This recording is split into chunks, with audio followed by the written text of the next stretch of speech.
반갑습니다. 오늘 또 지은 한시에 대해서 말씀을 드리겠습니다. 처음 업을 지을 때, 첫 업을 지을 때 과연 우리는 어떤 마음, 어떤 자세를 가지고 행동을 해야 하느냐 하는 문제가 일반적으로 생각한다 하면 아이고 살면 되지, 행동하면 되지 이렇게 하지만은 그래도 공부를 하는 수도인은 행동 하나하나, 마음가짐 하나하나 이것을 자기 점검을 결국은 해서 업을 지어야 한다 하는 의미가 되겠습니다. 부인선악 보수유. 사람이 선과 악에 대해서 갚아준다는 이유가 분명히 있다. 선을 지었은 게 사람들이 참 훌륭한 사람이요, 악을 지었다 하면 저 사람 안 된 사람이요 이렇게 하고 마는 게 아니다 그 말이죠. 현상적으로 그렇게 할 수도 있겠죠. 그러나 진리는 절대로 그냥 넘어가지 않는다. 어떠한 까닭이 있으면 그 까닭에 대한, 다시 말해 어떤 이유에 대한 보상이 반드시 따라온다. 그래서 사람이 선과 악으로 업을 지었다 하면은 그리고 갚아주는 이유가 반드시 있다. 종물영생 다양주라. 그래서 물건을 쫓아서 다양하게 그 그림자가 생겨난다. 큰 나무는 크게 그림자가 생길 것이고 작은 나무는 작게 그림자가 생긴다고 말이죠. 어떤 사람이 어디 길을 가는데 항상 뒤를 보니까는 그림자가 따라와. 이걸 또 띄워버리고 싶은데 내가 손을 휘저으면 그림자도 휘젓고, 내가 발로 뛰는 것 같으면 그림자도 뛰고, 그래 도저히 그림자를 떨칠 수가 없다. 그래서 한참 이제 떨어지라고 다림질을 하는데 이제 스님을 만났더랍니다. 야, 너 왜 뛰어가냐? 다른 게 아니라 이 그림자를 띄워보려고 지금 뛰어갑니다. 그러니까 아이고 그러지 말고 그늘로 들어가거라. 그래 그늘로 딱 들어가니까 그림자가 없네. 그러면 그늘에서 계속 살 수가 있느냐? 그건 아니잖아요. 그럼 밖에 나올 때는 어떻게 그렇게 했냐? 그래서 발광체가 되라 그랬습니다. 발광체가 되라. 자기 자신이 밝아버리면 된다. 응? 해는 그림자 없잖아요. 응? 해는 그림자 없습니다. 자기 자신이 해처럼 밝아버리면 그림자 떨어지는 것이지. 그래서 그늘로 들어가든지 아니면 스스로 밝아버리든지, 그러면 그림자는 자연적으로 없어진다. 삼세인과 함부래. 그렇기 때문에 삼세의 인과가, 다시 말해 삼세의 과인이 절대로 바뀌지 않아요. 안 바뀌어요.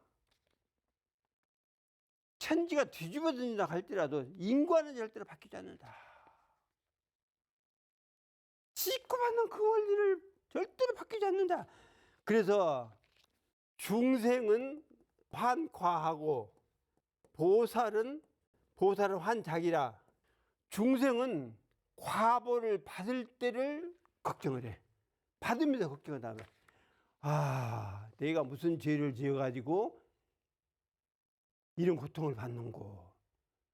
한 동네에서 살던 저 아무개는 치리도 공부도 못하고 집도 가난하지만 왜 저렇게 지금 와서는 나보다는 훨씬 잘 사는고. 그래서 과부가 나한테 돌아온 이치를 모르기 때문에 걱정을 한다고 말이죠. 그런데 보살은 환작이라. 보살은 업을 지을 때 걱정을 해. 내가 이렇게 선업을 지으면 복이 돌아오고 악업을 지으면 악이 돌아오겠다 하는 사실을 알기 때문에 악업보다는 선업을, 불의보다는 정의를 행하지 않느냐. 그래서 보살과 중생이 다른 건 업을 지을 때 그 시점을 중시하는 것이 보살이고 그 시점을 생각지도 안 해. 어쨌든 과보가 나한테 좋게만 해야 된다고 말이죠. 그래서 중생과 보살이 다른 점이다. 그래서 삼세 인과는 절대로 아무리 바꾸려고 해도 안 바꿔져요. 돌뿐이에요, 돌뿐. 응?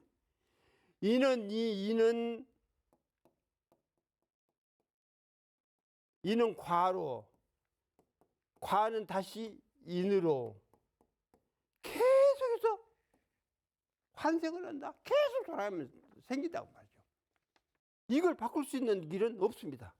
인과 과인, 인과 과인 이런 식으로 계속해서 돌아간다. 삼세가 이게 시초 작업 호행추라. 그래서 맨 처음 업을 지을 때에 결국은 좋은 행동을 내가 뽑아서라도, 응? 뽑아서라도 좋은 행동을 하려고 해야지. 아무렇게 살면 이건 반드시 악도에 들기 마련이다. 왜? 과보가, 인과의 과보가 그래 생겼는데 이게 이치예요. 누가 만드는 것도 아니고 부처님이 만든 것도 아니고 대흥사님이 만든 것도 아니고 다른 사람들이 만든 것도 아니라 이치가 그렇게 돼 있어. 이치가, 원리가 그렇게 돼 있어. 그래서 작게 지었으면 작게 받고 크게 지으면 크게 받고 큰 죄를 지었으면 크게 고통을 받을 것이고 큰 복을 지었으면 크게 삶이 윤택할 것이다. 이러한 것들이 결국은 누구에 의해서, 다시 말해 깨달음을 이룬 어떤 부처님들에 의해서 이루어진 것이 아니라 진리가 그렇게 있다고 말이에요. 이치가 그렇게 되어 있다. 이치가.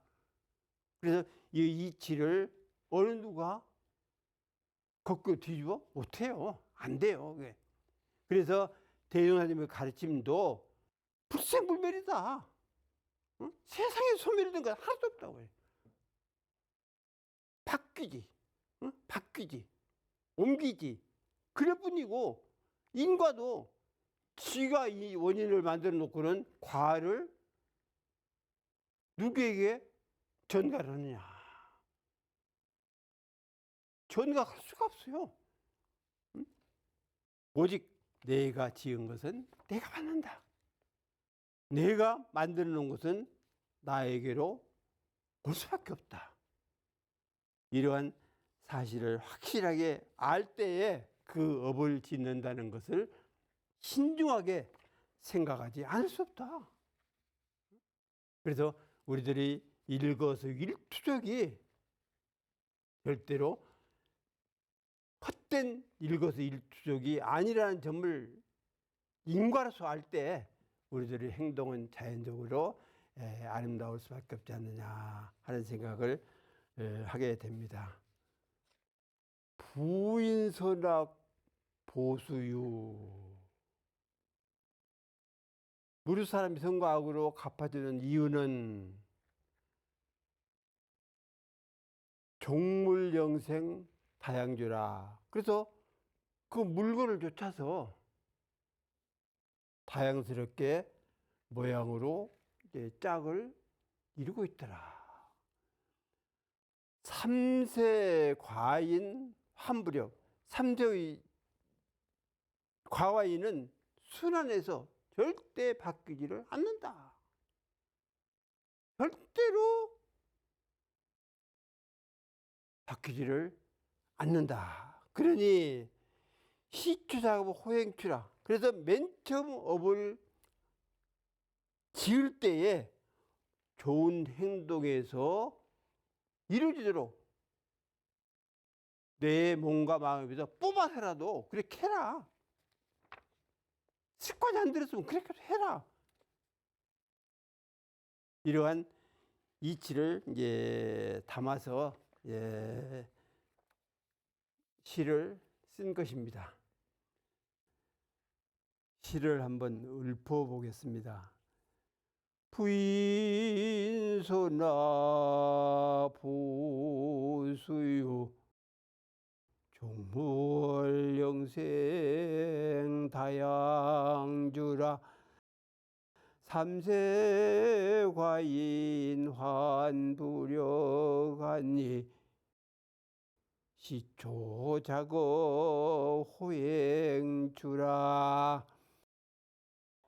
무릇 사람이 선과 악으로 갚아주는 이유는 물건을 조차 그림자가 생겨 여러 모양으로 짝함이네. 삼세의 과와 이는 순환하여 바뀌지 않는 것이니 맨 처음 업지음을 좋은 행동에서 뽑아낼지니라.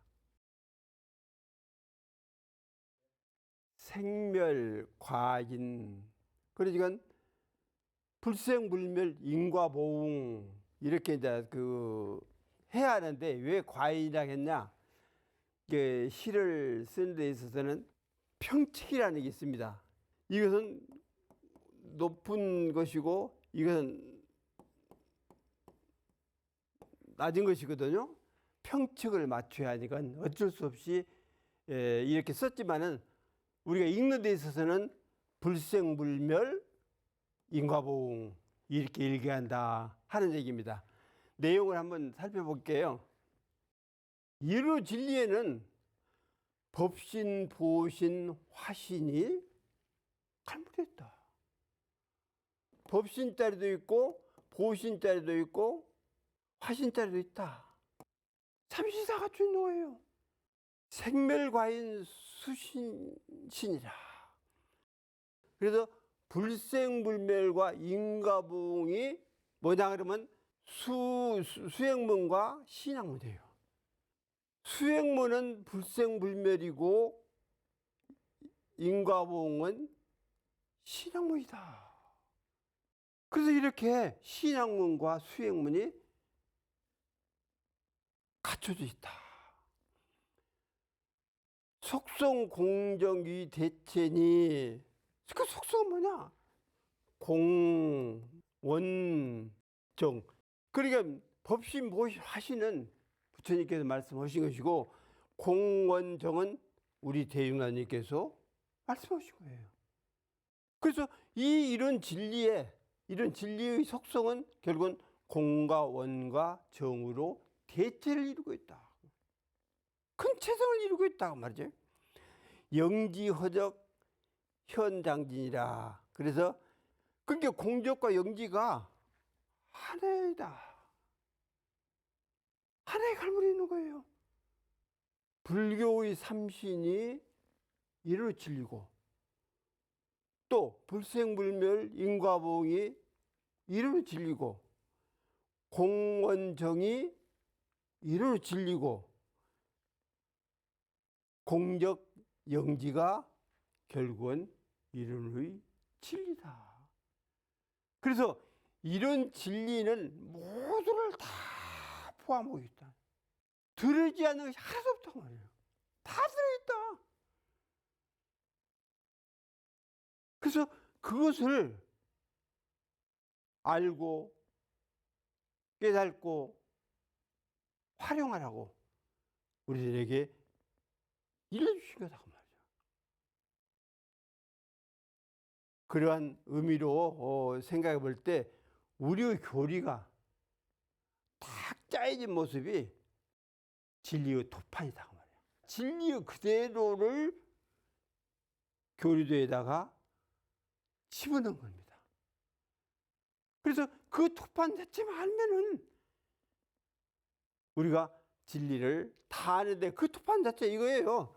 이런 진리 있고 또 불생불멸 인과보응 그 수행문 인과보응 신학문 공원정 들어있고 공정정지가 들어있는 그 자체가 바로 도판이다.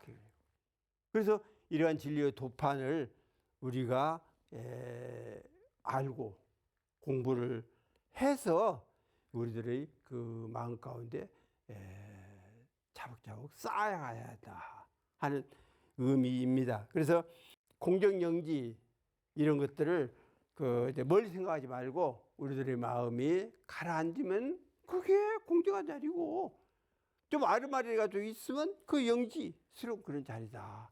이렇게 생각해서 진리에 항상 근원을 두고 이렇게 살아가는 우리들이 돼야 한다 하는 의미입니다. 이르는 진리는 법신, 보신, 화신을 삼신으로 삼는다. 법신, 보신, 화신이 바로 이런 진리다. 또 불생불멸과 인과보응을 수행과 신학문으로 펼쳐놨다. 그러니까 사막수행 잘하면 수행을 잘하는 것이고 사은사유에 대해서 보은생활, 감사생활 잘하면 신앙생활을 하는 것이다. 또 그 속성이라는 것은 공과 원과 정이요. 그 바탕이다 말이죠. 대웅사님께서 공원적으로 진리를 설명할 수 있느니라 그렇게 이야기를 하셨거든요. 그래서 그 영지와 공적으로 나타남과 숨음을 베풀었어라. 있기도 하고 없기도 하고 없기도 하고 있기도 하는 그러한 진리, 당체 이것을 우리들은 가장 큰 보배로 삼고 있기 때문에 우리가 노력을 해서 수행신앙 잘하면 우리도 얼마든지 진리를 깨닫는 부처님이 될 수가 있다 하는 것을 자신을 해야겠습니다. 이론 진리 주삼신 생멸과인수 신신이라 속성 공정기 본체환이 영지 허저 현장진이라 이론의 진리는 법신, 보신, 화신을 삼신으로 삼고 불생불멸과 인과보응을 수행과 신앙으로 펼쳤으며 속성인 공원정을 근본 바탕으로 삼고 영지와 공적으로 나타남과 숨음을 베풀었어라. 이번 시는 구담 행난이라. 많이 짊어지면 가기 어렵다. 우리가 TV에서 그 참하고도 그 상황을 우리가 많이 보잖아요. 그 당나귀에다가 얼마나 많이 실었습니까? 어떤 당나귀들은 하도 많이 실어서 그런가 못 가겠더라고 주저앉아요. 그래서 아무리 힘이 센 사람이라도 많이 짊어지면 그건 가기 어렵다. 다시 말하면 엎덩어리를 많이 짊어지면 극락가기 어렵다. 하견입동 구생환이라. 집을 여기 하따라 큰 집이라 뜻이거든요. 작은 집이 아니에요. 대궐, 궁궐 같은 그런 큰 집.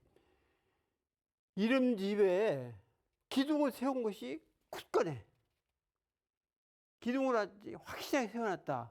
그러면 오래 살기가 완전하지 않느냐. 아무리 지진이 났다 할지라도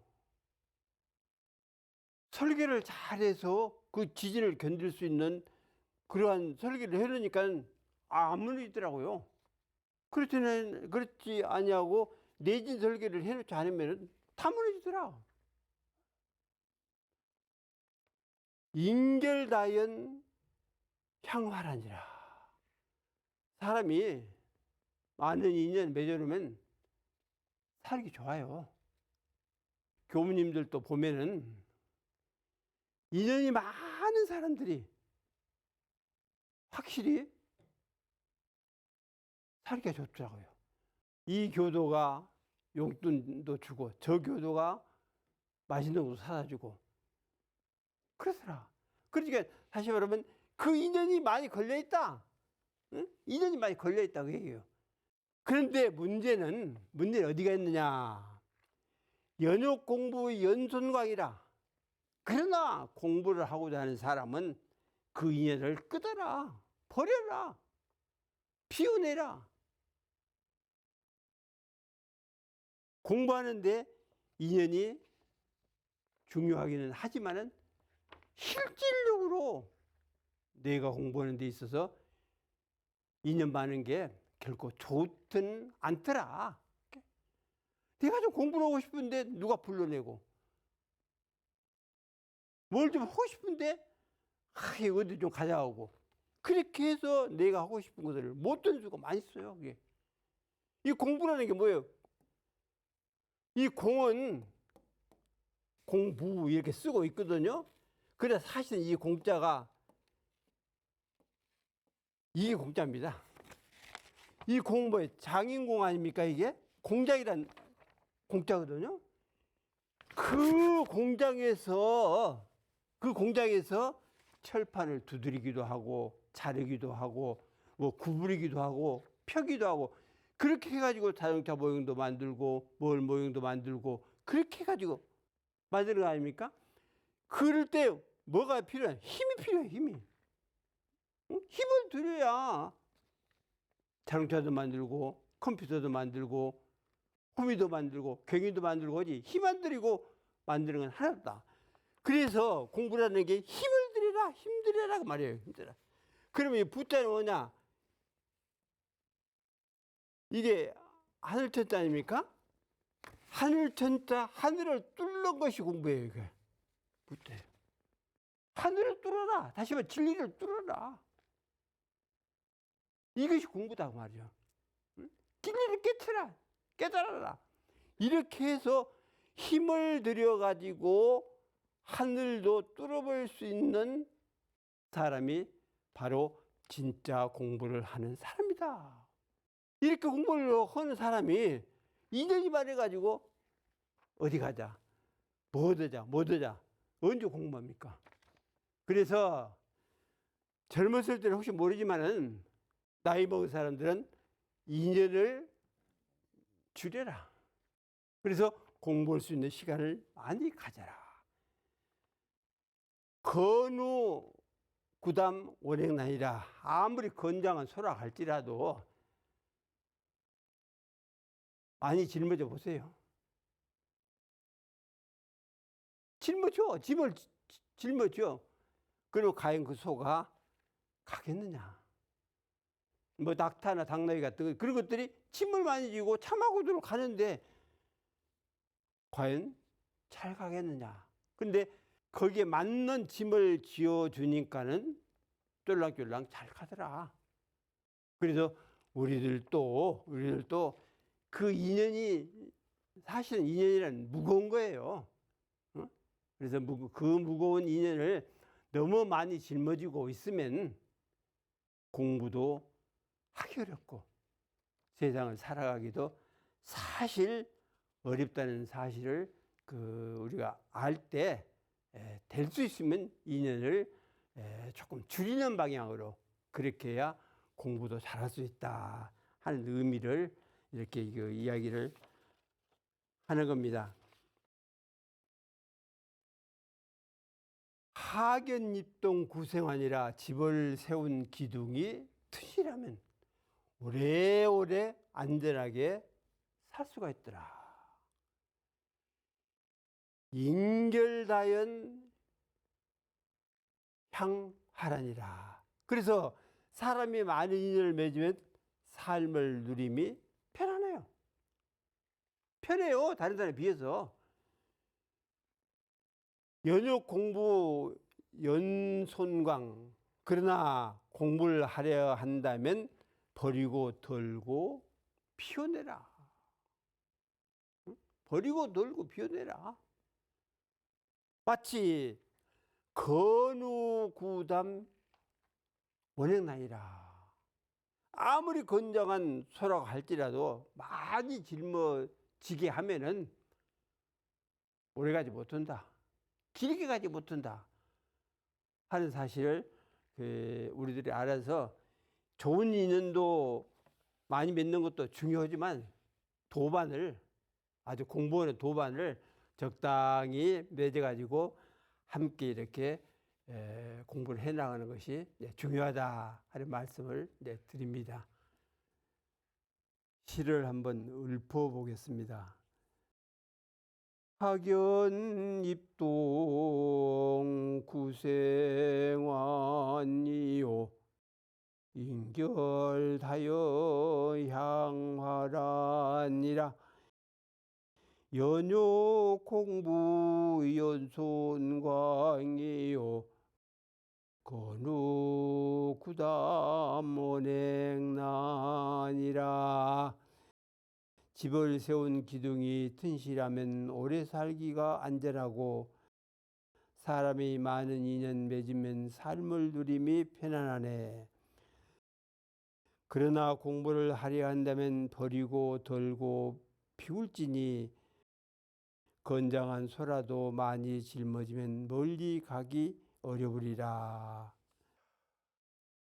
그래서 세상에 인연을 많이 갖는다, 즉 학연이든 지연이든 많이 갖는 것도 뭐 출세를 하고 세상을 살아가는데 좋을지 몰라도 정말 도를 공부하고 진리를 아는 데 있어서는 혹 방해가 될 수 있다는 점을 알아서 가려서 인연도 맺고 가려서 이렇게 그런 방향이 좋겠다 하는 생각을 갖게 됩니다. 감사합니다.